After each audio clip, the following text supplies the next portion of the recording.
It's the hardest part of the ring. The hardest part of the ring. Sometimes you go over the top rope and you bang your head on the ring apron. Why do you do that? That's when you feel like a big dope.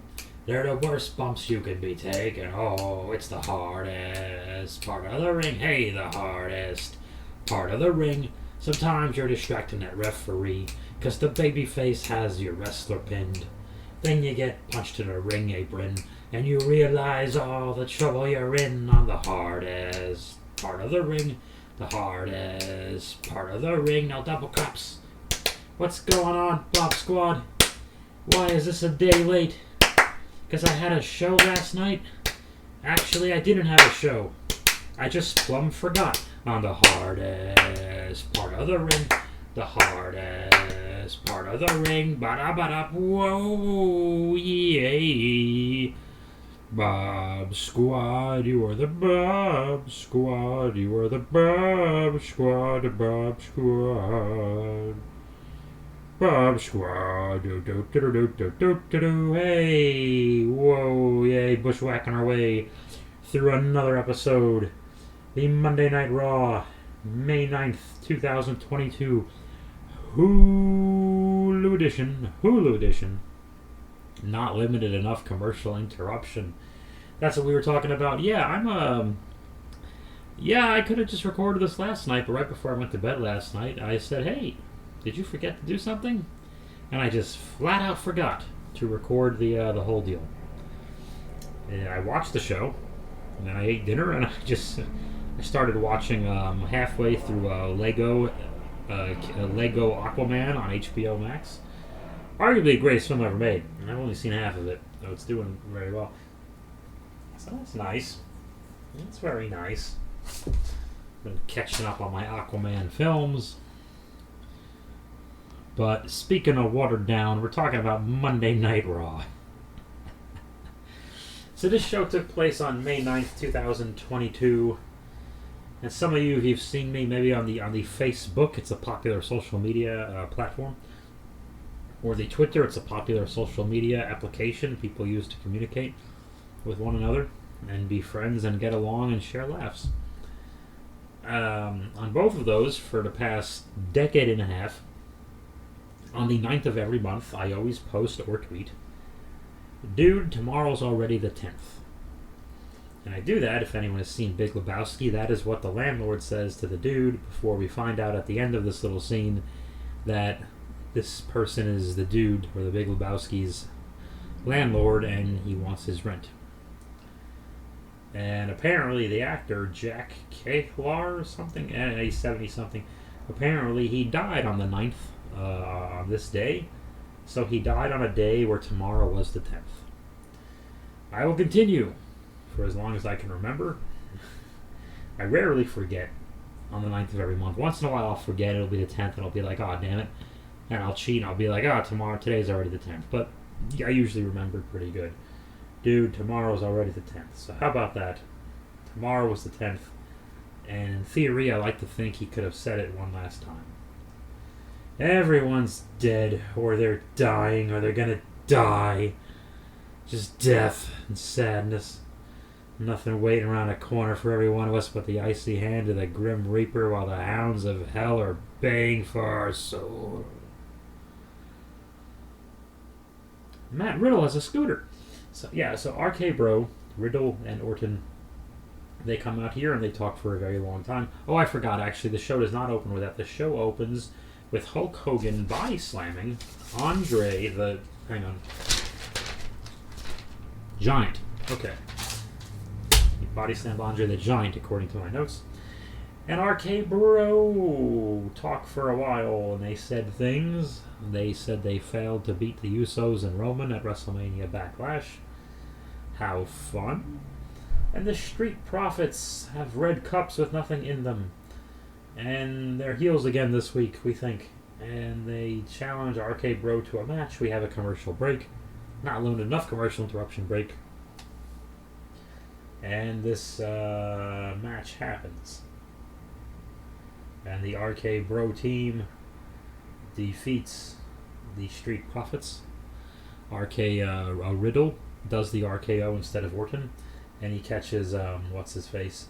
He catches Montez Ford, or was it? Yeah, I think it was Ford. He catches Montez Ford off the top turnbuckle with the maneuver, and of course, if you remember, Riddle took the pin over the weekend, the night before at WrestleMania Backlash on the Peacock Network. So this helps boost Riddle up a bit, and they had Orton sell like surprised and blown away and impressed by Riddle's out of nowhere RKO. So very good. That happened. There's no tag teams. There's 2 tag team championships and 3 tag teams, and that's where we are in the WWE. So if you don't hold those belts, man, you gotta be terrible. Austin Theory, just Theory, forgive me, it's gonna take a minute. He cuts a great wrestling promo, 90 seconds long. He's talking to an Irish guy, that always helps. In 90 seconds, he tells you he's gonna wrestle Cody Rhodes later. He tells you why Cody Rhodes is pretty important, but then he tells you why he's the shit, why he's awesome, and no one's taking this away from him, this U.S. championship, blah, blah, blah, blah, blah. I believed him. He could speak well. That was that. And I thought that match was next the way they were talking, but no, he just came out to talk to an Irish guy on a platform somewhere in between the ramp and the ring like they used to have back in the day. It was a little odd. It was a little unusual, but I kind of liked it. It was a little bit of a throwback, but what's old is new again. The Blue Light Special is next. We see Edge and AJ they both have long packages dangling over our shoulders while we're trying to type after work, after hours. Just us alone with the boss and their packages, their throbbing blue vein packages just smacking us in the ear. So we see their packages. And then the Blue Light Special has Edge has a new haircut. It looks very nice. And everyone's on a mountain of impotence. They keep saying that, I think. They're talking about me. Oh, God damn it. They're all 3 of them. So Edge, give me a second. Damian Priest and Rhea Ripley, who has dark hair. The 3 of them come out and all 3 have microphones with them. They all walk their individual microphones to the ring. It looks ridiculous. And Liv Morgan interrupts them. What did they say, Bob? What did they say? Anything important? No. I think there was a lot of evil laughter. And Edge called everyone sheep. And if he's going to call people sheep, he should refer to them as you people, but he should spell it E-W-E. You, if he's going to call them sheep. You people are sheep. That'd be hilarious. I don't know how you can make that work. You should tweet that.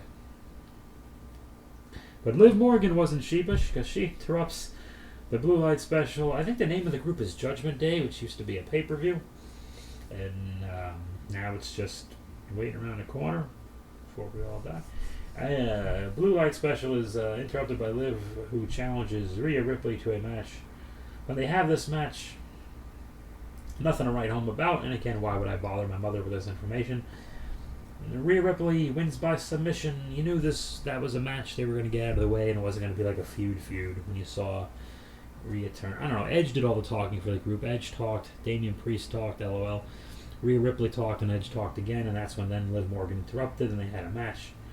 And Edge, it's weird and almost kind of creepy to me seeing Edge mock a young Liv selling, because he's 47 and then looks 55, and I think she's 25 and looks 20, so it felt a little weird, but that he's just mocking this girl, it was strange.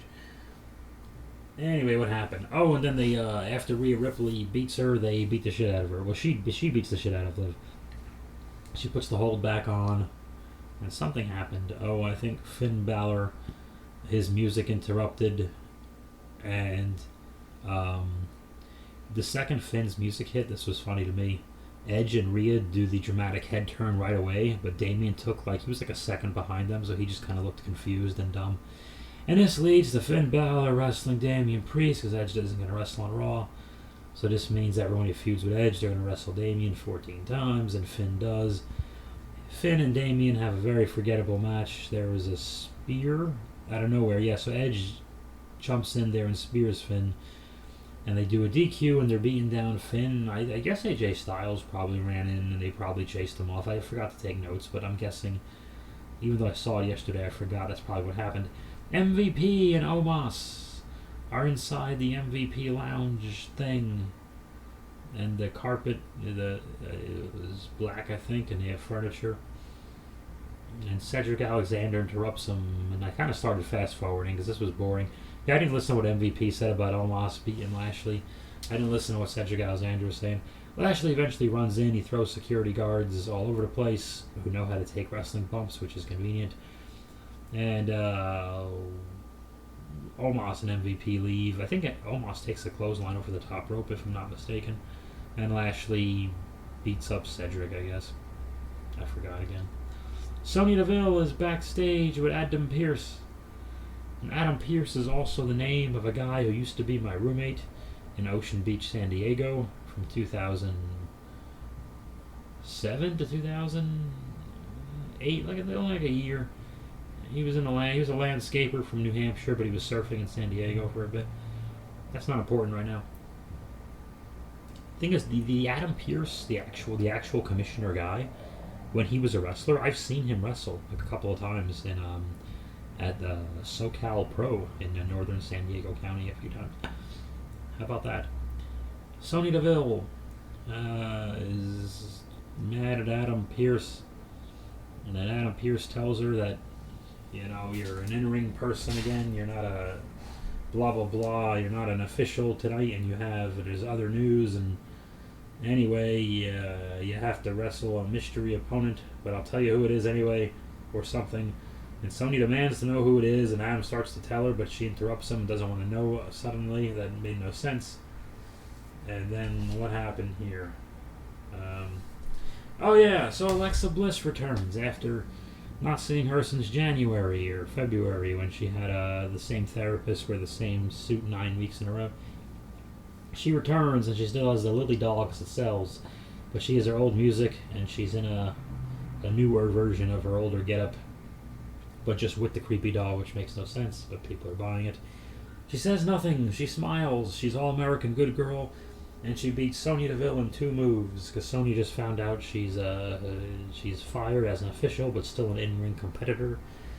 So we don't have to see Sonya and Adam Pearce skits together that much anymore. We'll see a few more residual, but Sonya's just another one on the card now, so that's the end of her.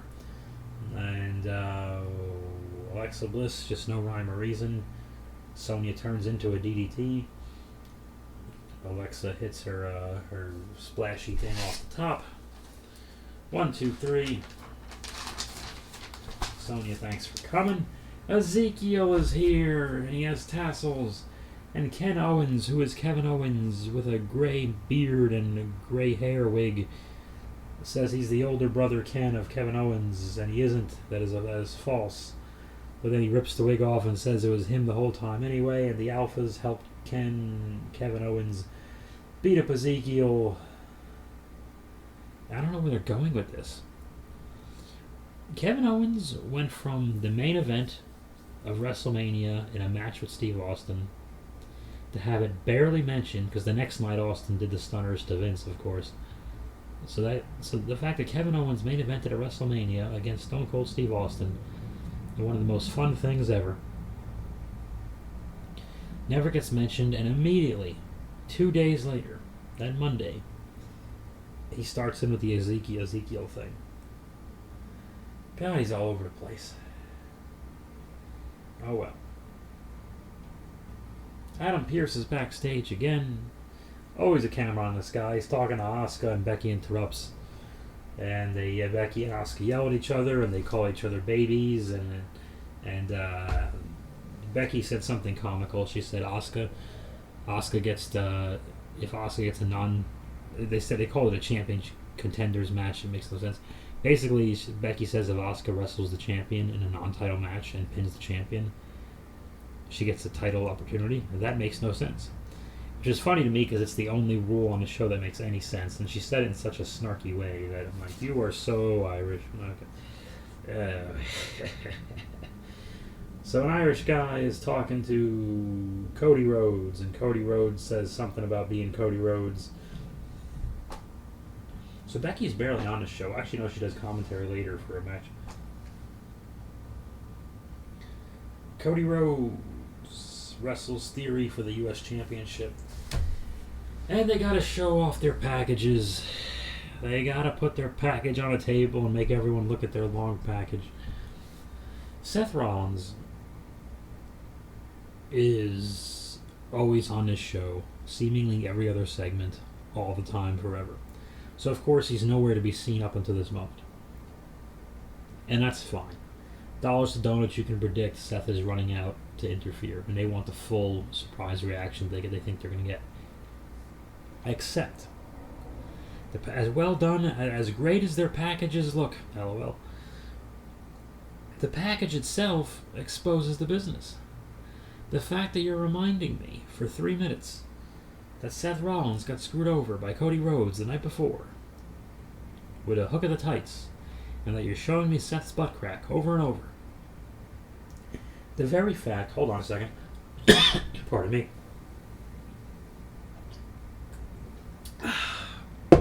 Just took a swig of Pepsi Zero. Podcast is brought to you by Pepsi Zero. Go to PepsiCola.com, enter the promo code BobSquad, nothing happens.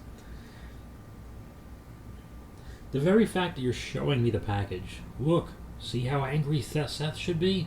Seth got screwed over, and then you have the match. You're telling me Seth is interfering and causing a DQ or causing Cody to lose the match somehow. You're blatantly telling me that. That's exactly what happened.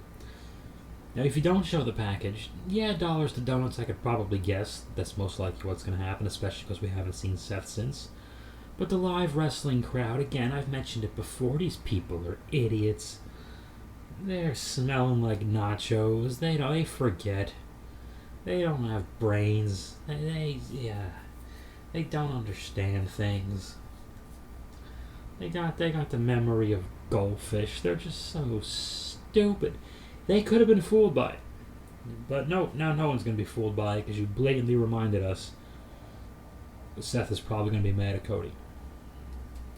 And they have a match. It's a nice little, nothing to write home about again.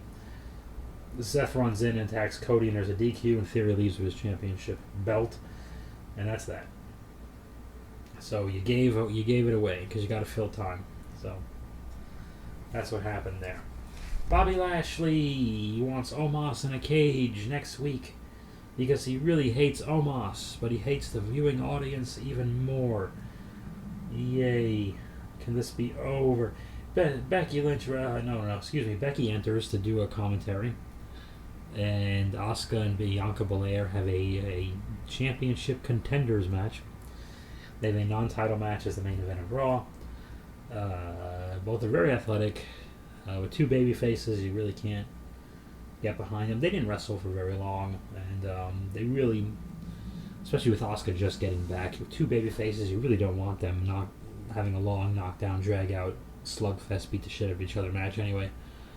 Just because we're gonna wonder why they don't hate each other next week, and they won't.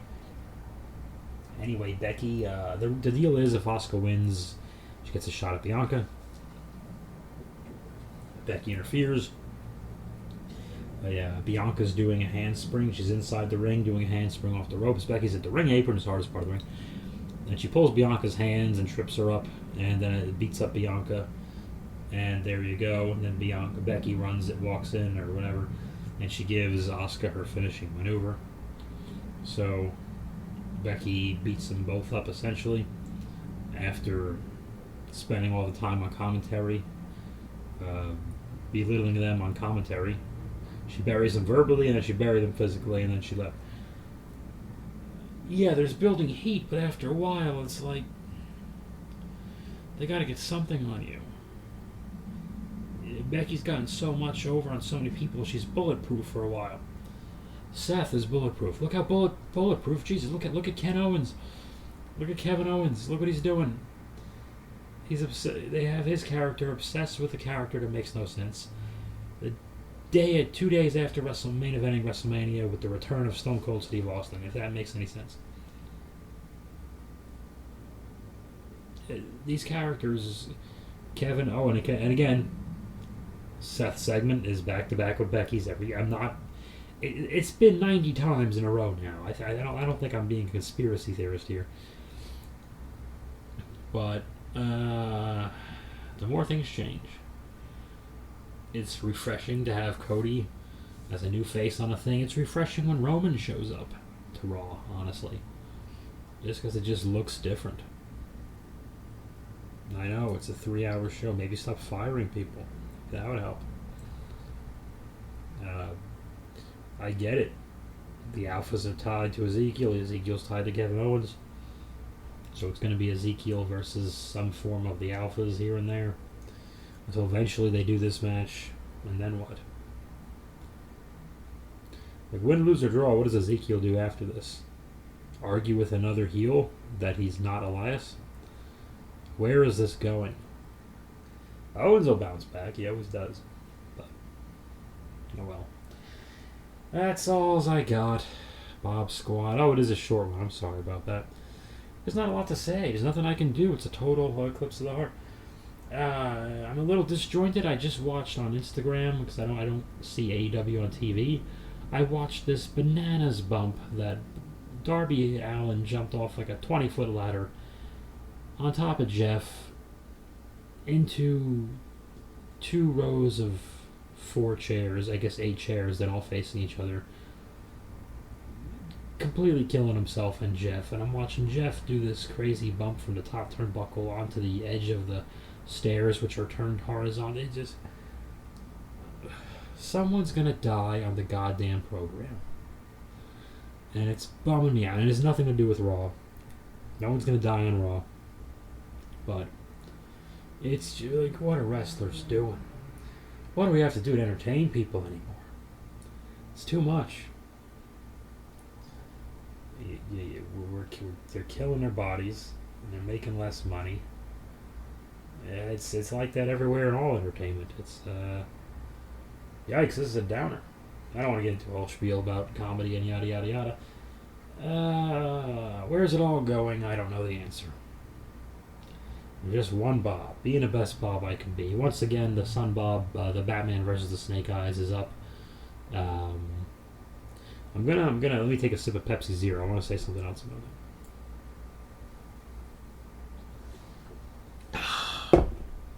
That is good Pepsi Zero.